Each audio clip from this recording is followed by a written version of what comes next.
আসসালামু আলাইকুম। আমন্ত্রণ জানাচ্ছি হিজবুত তৌহিদ ওরফে নারী ব্যবসায়ীদের খবরে। আপনাদের সাথে আছে আমি অটোপাস সাংবাদিক। প্রথমে শুনবেন শিরোনাম। আলেম ওলামা জিন্দাবাদ, হিজবুত তৌহিদ ওরফে নারী ব্যবসায়ী নিফাত যাক। এবার বিস্তারিত। যেরকম ভাবে আমাদের জাতির পিতা হযরত ইব্রাহিম আলাইহিস সালামের ঈমানকে নষ্ট করার জন্য নমরুদে একটা মেলা মিলাইয়া মেলার মধ্যে ল্যাংটা মহিলা ছাড়িয়ে দিছে, ঠিক তেমনি ভাবে বাংলাদেশের মুসলমানের ঈমানকে ধ্বংস করার জন্য হিজবুত শয়তান কিছু বেপরদাকারী নারী নামা দিছে রাস্তাঘাটে মুসলমানের ঈমানকে ধ্বংস করার জন্য। এই সমস্ত মহিলাদের যদি ব্যাকগ্রাউন্ড খোঁজ করে দেখেন, একটা মহিলারও ঘর সংসার নাই, ছেলে সন্তানও নাই। তারা প্রত্যেকটা মহিলা হচ্ছে পতিতালয় ভাড়া করা সামরা ব্যবসায়ী মহিলা। কথাই আছে সরমার বগলা, তারা নিজেরা সামরা ব্যবসার সাথে জড়িত হয়ে আলেম ওলামাকে বলতেছে ধর্ম ব্যবসায়ী।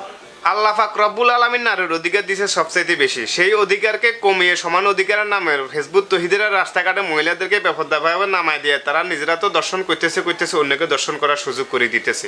শয়তান যদি কোনো মানুষকে খারাপ কাজে নিতে টার্গেট করে, তাইলে শয়তানের প্রধান অস্ত্র হচ্ছে বেপরদাকারী নারী। বেপরদাকারী নারীর লোভ দেখাইয়া শয়তান ওই লোকটাকে খারাপ কাজে নেয়। ঠিক তেমনি ভাবে হিজবুত শয়তান ও বেপরদাকারী নারী দিয়ে আমাদের দেশের অধিকাংশ যুবক ছেলেদেরকে তাদের দলে আকৃষ্ট করতেছে। আর আমাদের দেশে যে সমস্ত লোক সকল হিজবুত তৌহিদের দলে যুক্ত হয়ে আলেম ওলামাকে গালমন্দ করতেছে, তারা অধিকাংশ লোকেরাই হচ্ছে নারীলোভী পুরুষ।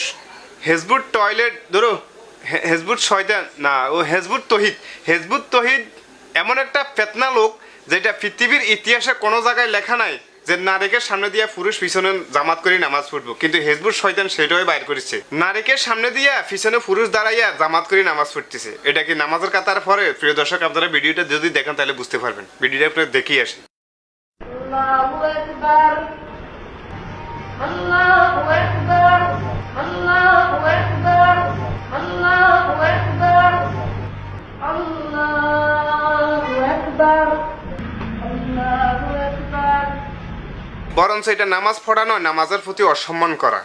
এদের ফাগলামি দেখিয়ে অনেকে হয়তো গাইলমন্দ করতে পারেন। তো যদি গাইলমন্দ করিয়া থাকেন তাহলে বানানগুলো শুদ্ধ করিয়া লিখবেন, যেহেতু আমরা পড়তে পারি, আমাদের পড়তে যেন পরবর্তী অসুবিধা না হয়। প্রিয় দর্শক, এই মুহূর্তে আমরা সরাসরি আমাদের অটো রিপোর্টার আব্দুর রহমানের কাছে যাইতেছি। তিনি আমাদেরকে হিজবুত শয়তান ধরু, হিজবুত টয়লেট ধরু, হিজবুত তৌহিদের খবর জানাবে।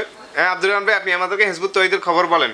হ্যাঁ ইসমাইল ভাই, হিজবুত তাওহীদ আমার পিছনে তারা মানববন্ধন করতেছে তাদের কিছু আকীদাকে হাসিল করার জন্য। কি তাদের আকীদা হাসিল? কি আকীদা তাদের? তাদের বেশ কিছু আকীদা আছে, তার মধ্যে 3টি আকীদা আমার বেশি পছন্দ হয়েছে। তার প্রথম আকীদা হলো, যদি কোনো নারী পুরুষ উভয়কে পছন্দ করে তাহলে বিয়ে ছাড়া তারা ঘর সংসার করতে পারবে এবং সহবাস করতে পারবে। এটা আপনার কাছে ভালো লাগছে কেন? তার মানে বুঝা গেছে আপনার চরিত্র নষ্ট, এই জন্য আপনার কাছে ভালো লাগছে, আপনার নারী লোভী মেয়ে। আর একটা আকীদা কি? হ্যাঁ, তাদের দ্বিতীয় আকীদাটি হচ্ছে নামাজ হলো ব্যায়ামের মতো। ব্যায়াম করতে যেহেতু অজু লাগে না, সেহেতু তাদের নামাজ পড়তেও অজু লাগবে না। এই সমস্ত কাজ তো হচ্ছে শয়তানের কাজ। মনে হয় হিজবুত শয়তান হয়, শয়তানের কাজটা লইছে, এই জন্য নামার সাথে কামার মিলে আছে তাদের। তৃতীয় আকীদা কি? তৃতীয় আকীদাটি হলো কোরআন শরীফে নাকি বিড়ি খাওয়া নাই। এই আকীদাটি আমার কাছে খুবই ভালো কি লেগেছে। বললেন? কোরআন শরীফে বিড়ি খাওয়া নিষেধ নাই? কোরআন শরীফে তো গু খাওয়া নিষেধ নাই। বাইজিদ খান ফুন্নিরে কন্যাকে গু খাইতো। ঠিক আছে, আপনি ওইখান থেকে চলে আসেন, কারণ তাদের প্রথম টার্গেট হচ্ছে শয়তানের মতন সাদা চামড়া নাড়ে দিয়ে মানুষকে ওইদিকে আকৃষ্ট করে। তারাও সেই দায়িত্ব লেছে, শয়তানের দায়িত্ব লে তাদের সাদা চামড়া দেখে আপনি হয়তো ওইদিকে লোভও পড়ে যেতে পারেন। আপনি ওই দিক থেকে তাড়াতাড়ি কেটে পড়েন। লাইন লানকারি দইতো না। সবশেষে আবহাওয়া। যে সমস্ত নারী ও পুরুষেরা অল্প টাকার বিনিময়ে হিজবুত তৌহিদের কাছে ঈমান বিক্রি করে, তাদের উপর কাল হাসরের মাঠে জাহান্নামের আগুন নিক্ষেপ করিতে থাকিবে। ওই আগুনকে 70,000 ফেরেশতা দিয়ে ধরে রাখা সম্ভব হবে না। তাই ওই সমস্ত মানুষকে হক পথে চলিয়া ইসলামের বিধিবিধান মানাই চলার আহ্বান জানাচ্ছি। যারা আমাদের এই ভিডিওটা পাইয়া লাইক কমেন্ট শেয়ার করবে না, তাদেরকে বিনা টিকিটে মঙ্গলগ্রহে পাঠিয়ে দেওয়া হবে। আজকের মতো খবর এখানে শেষ করলাম। ধন্যবাদ সবাইকে। আসসালামু আলাইকুম। আপনাদের কাছে সবার কাছে অনুরোধ, আমার এই ভিডিওটার সর্বোচ্চ শেয়ার চাই। তার কারণ হচ্ছে, এখন থেকে যদি আমরা এই শয়তানদের বিরুদ্ধে রুখে না দাঁড়াই, তারা হয়তো একসময় আমাদের প্রত্যেকটা মুসলমানের মধ্যে এমন ফিতনা যোগাইব, সমস্ত মানুষের ঈমানকে ধ্বংস করে দিব। তাই এখন থেকে আমরা রুখে দাঁড়াই এদের বিরুদ্ধে।